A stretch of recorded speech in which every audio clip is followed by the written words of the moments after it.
U.S. Army garrison Kwajalein Atoll kicked off the holiday season with the annual Kwajalein tree lighting ceremony December 1st. The event celebrated age-old Kwaj tradition with a special twist. The island community gathered at DeMayo Athletic Field to welcome special guest of honor Santa Claus back to the atoll.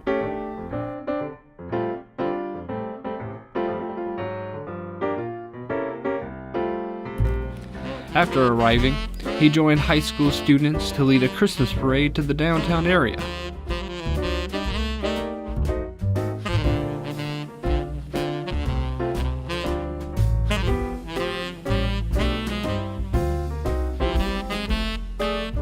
FMWR event coordinator Donna Piggard entertained the crowd as the evening's master of ceremonies. She thanked the community and ceremony participants for their time and enthusiasm in making the holidays on Kwajalein something truly special. Tonight's entertainment featured Karen Brady's Tiny Dancers, Where they keeping their sheep.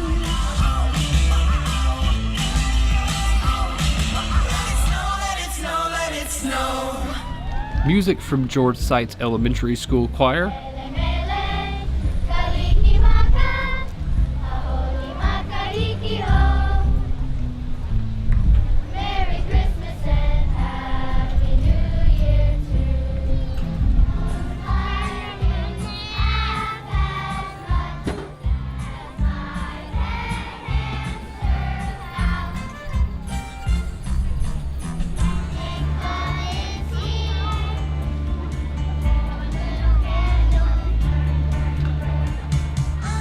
the Kwajalein Junior Senior High School Band performed favorite upbeat holiday tunes,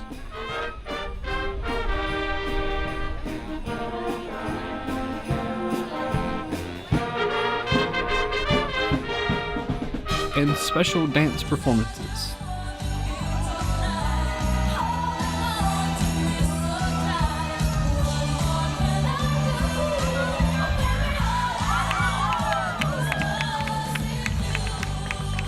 Accompanied by a live band, Kwajalein School's Rekutic students performed a series of lively holiday dances. They were followed by a surprise presentation by the guys of FMWR with a hip-hop Zumba routine led by Elena Childress. Between acts, the audience had the opportunity to explore all the other treats set up around the downtown area.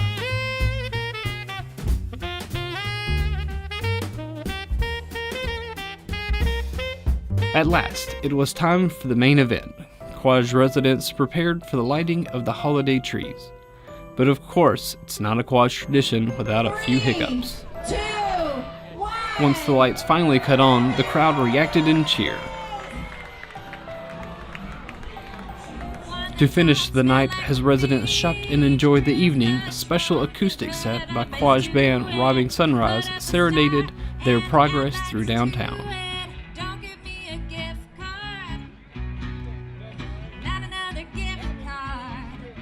The U.S. ambassador to the Republic of the Marshall Islands paid a recent visit to Usaka in November. During her time on island, Stewart attended the Usaka Veterans Day ceremony and various functions in the Kwaj community. She also met with the Kwajalein Hourglass to share her reflections on the past 2 years in the U.S. Foreign Service and the future of diplomatic relations between the U.S. and the RMI.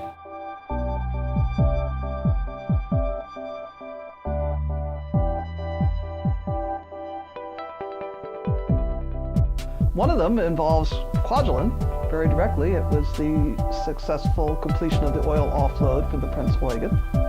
That was a project that has been under discussion between the Marshall Islands and various parts of the U.S. government, the embassy, USACA, the Navy, Space and Missile Defense Command for years. My predecessor ambassador, Tom Armbruster, really pushed hard for it. And so to see it come to a completion, to actually get the approval from Congress, get the funding from SMDC, reach a diplomatic agreement with the Marshall Islands government about how we would do it, under what conditions. To see it all come together finally this year and then to go out there and see it and actually find that they were successfully removing over 200,000 gallons of oil. It was a great, big success, I think, for all of us, for a real team effort. second one is a kind of embassy project.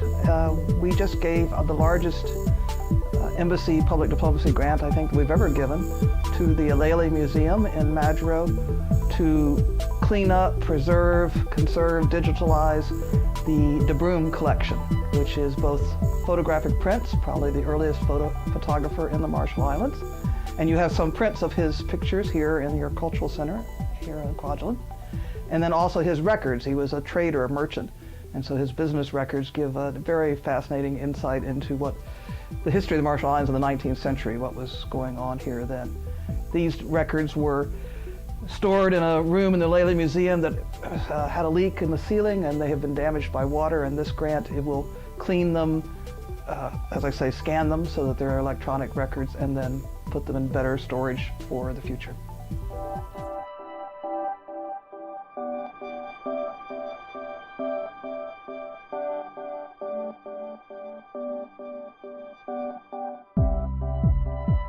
Well, just starting this year, the government of the RMI has decided that sea level change is a national security threat, and they wish to bring it up in every context with us in that regard. And so, for instance, they put it on the agenda for the joint committee meeting that we just recently had. We have several different sessions that cover, one covers economics, one covers defense and security responsibilities, that's the JCM. And then that when they added the sea level rise, they had a scientist from the University of Hawaii who came and gave modeling and presentations. But their idea is that the world should be addressing this, and bilaterally also we should be addressing this as a national security threat. They ask questions such as, what does Kwajalein plan to do to protect its assets, our U.S. assets here? That obviously is not, we are going to have to be on the agenda. I think we have to expect it to be on the agenda for every bilateral meeting. The compact allocates a small amount of money to environment. Most of the work, I think, in terms of seawalls and all has been financed by other donors, by the World Bank in particular here on EBI in this area. Clearly, especially as the U.S. government decides what it may have to do in terms of adaptation or mitigation here on Kwajalein, we will be sharing that with the Marshallese in terms of what they might be able to use also. Adaptation is a key area. It is we do have some small USAID projects that address that. And also in our disaster assistance preparedness, we work on resilience and how you can train communities to be able to cope with, to prepare in advance so that disasters are not disasters or they're smaller disasters.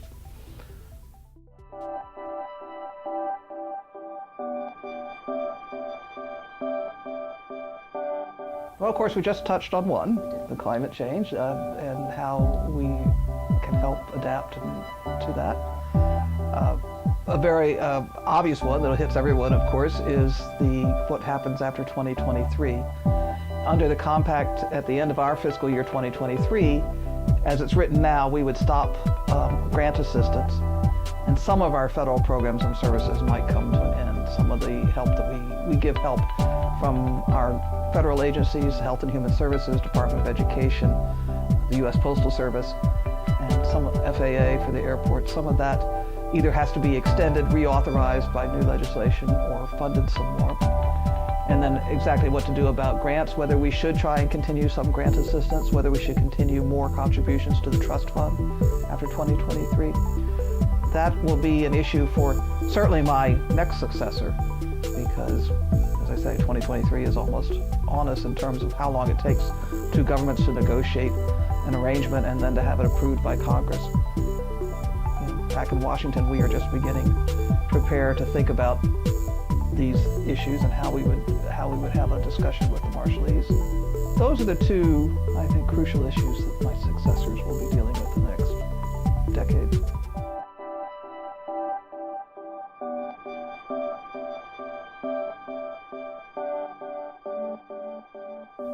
I think in my mind, I expected it to be more Americanized, more like the United States. And of course, it has a lot of American influence, there's no denying that. But there's very definitely its own culture too, and its own Pacific, even in some areas, I could even see similarities to my Asian experience. And so, and that's fascinating. I mean, it's actually more interesting that it's more different, but that was not somehow my picture of it. it was hard to find out much about the Marshall Islands before you come. I don't know how much research you tried to do before you came, but I could only find a handful of books, and so to know what to expect it was hard to prepare for that. Here on Kwajalein itself, I imagine in my head that I was expecting a military base similar to the one that I was living on in my last assignment, which was Norfolk Naval Base. Whereas Norfolk Naval Base is all Navy, and I was probably the only civilian living there who was not part of a family of Navy. And here, it's of course the exact opposite, with a handful of U.S. military and mostly civilians. Probably wasn't exactly what I was picturing at that. And the other impression I have, and this you may think is very funny, and it hasn't changed at all, it is so quiet here. When I'm out in the evening, I think it's just eerie. It's just eerily quiet, unless there's a soccer game. That soccer game, I can hear them all over. But otherwise, I sometimes think, whoa, what a place.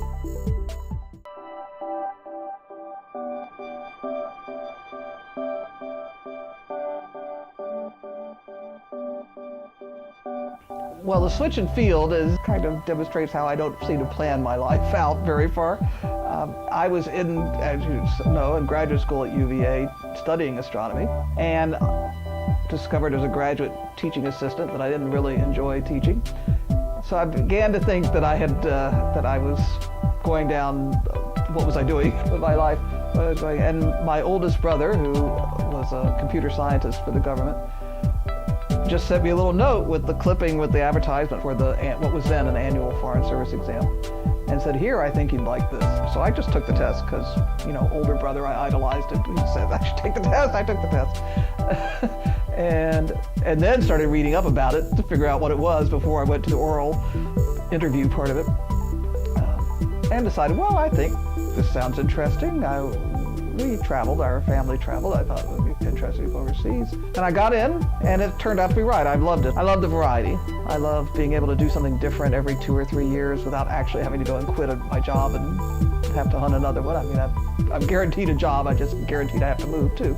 And I like that. I've liked the overseas cultures and seeing new places and new people. I probably like just being around people more than sitting in a office or a laboratory, or even a telescope, as fascinating as I think telescopes are. That's kind of where I ended up. And I did make use of the economics because I joined as an economics officer. Kwajalein is moving into the future. In June, USACA began preparing a section of MEC for the installation of approximately 6,000 fixed-tilt solar panels. This 2.4 megawatt system is designed to help conserve fuel and lower the cost of electricity here on MEC. This project is being used as a prototype for additional installations within the atoll. The team has just recently finished laying the last panel. It's been a lengthy process getting them installed, especially to this scale, but according to USACA environmental engineer Derek Miller, it'll be well worth the money and time in the end. So the project is funded through an energy savings performance contract. So an ESPC is a DOE, Department of Energy program that's been around for like 30 years that we at Kwajalein entered in a partnership with Johnson Controls a couple years ago on. And this project is a result of the ESPC initiative that the garrison undertook a couple years ago. So it's somewhat like mortgaging a house in terms of a financier providing the upfront capital for the investment, and then we, as the proverbial homeowner, paying them off in installments over time. In this case, it's based on the energy savings, though, the fuel reduction here on MEC Island. So MEC is relatively easy because of its lack of exposure to the battlefield. So in terms of UXOs and human remains, this same type of racking system that is, not your standard pile-driven system can be repeated on Kwaj. It's just the electrical trenching that's also required, and some of the foundation elements for the transformers that will be harder down the road. So we kind of picked MEC, long story short, because it was easier than Roy and Kwaj. We asked the project manager, Mike Farrell, how much power a system like this could generate. It doesn't produce like right at 2.2. It's a little shy, but most systems are like that. They have the potential, but there's a lot of factors involved. There's wind, there's rain, there's sun, there's clouds. It does have a factor.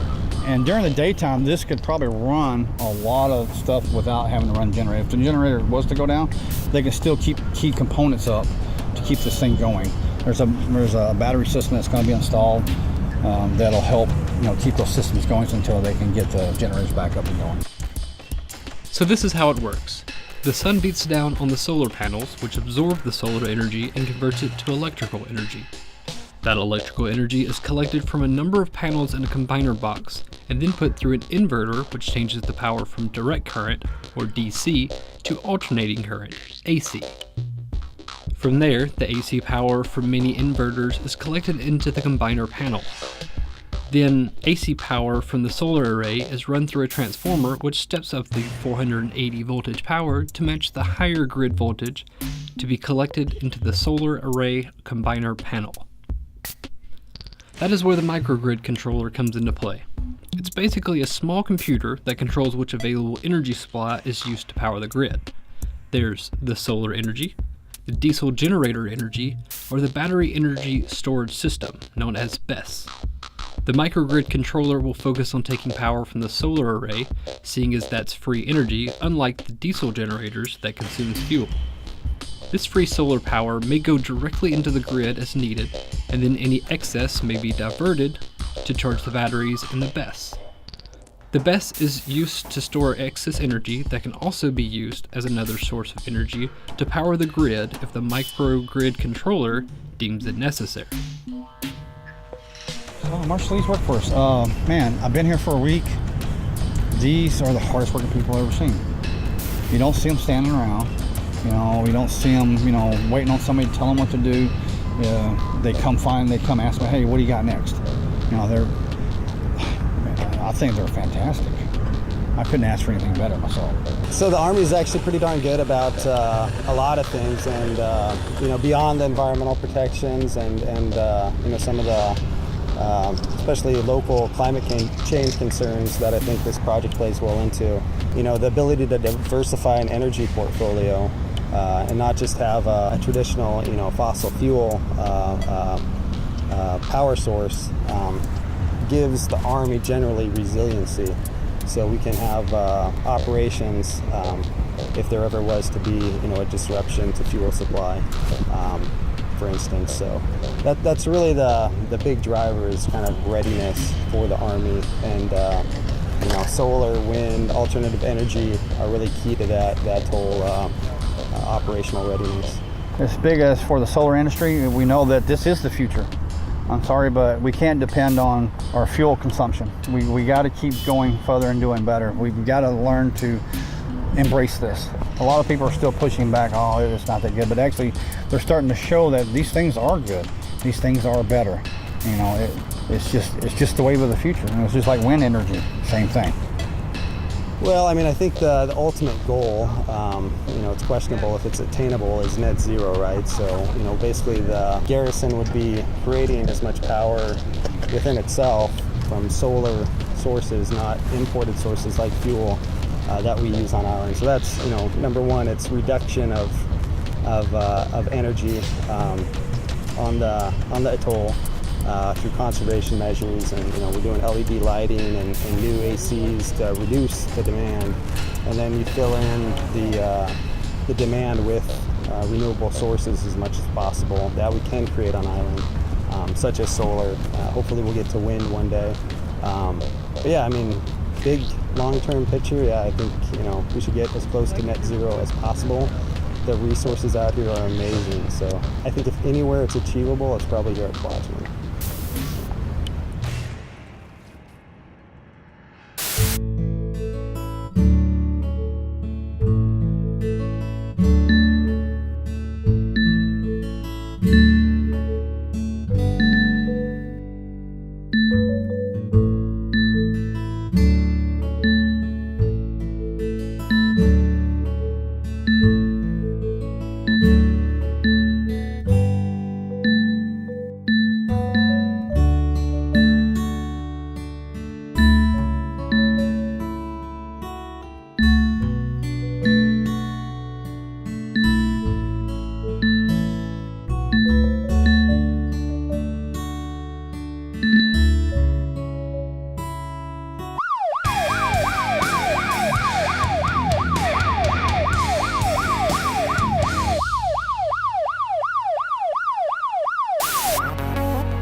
Quad store. I'm at the shop at. This guy got caught shoplifting all day. Look, and he's still pulling it out. What does he got?